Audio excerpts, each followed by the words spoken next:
অত্যাচার, নির্যাতন, হত্যা, গুম খুনের মধ্য দিয়ে সেই সংগ্রাম ও আন্দোলনকে দমন করতে চেয়েছে। বিএনপির ৬০ লক্ষ নেতাকর্মীর বিরুদ্ধে মিথ্যা মামলা, দেশনেত্রী বেগম খালেদা জিয়ার বিরুদ্ধে সাজানো মামলা, 10 বছর সাজা দিয়ে 6 বছর কারাগারে আটক করে রেখেছিল। 5ই আগস্ট তিনি মুক্তি পেয়েছেন। ভারপ্রাপ্ত চেয়ারম্যান সহ অনেক নেতাকে আজীবন কারাদণ্ড প্রদান করে বিরোধী নেতাদের বিভিন্ন মেয়াদের সাজা দিয়ে কারাগারে প্রেরণ করেছে, মৃত্যুদণ্ড দিয়েছে।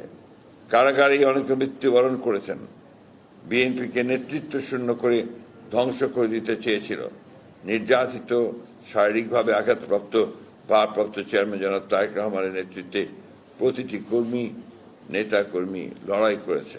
মানুষের এই সংঘবদ্ধ আন্দোলন চূড়ান্ত রূপ নেয় 2024 সালের জুলাই আগস্টে ছাত্র জনতা স্বতঃস্ফূর্ত আন্দোলনের মধ্য দিয়ে পালিয়ে যেতে বাধ্য হয় ফ্যাসিস্ট হাসিনা 5ই আগস্ট।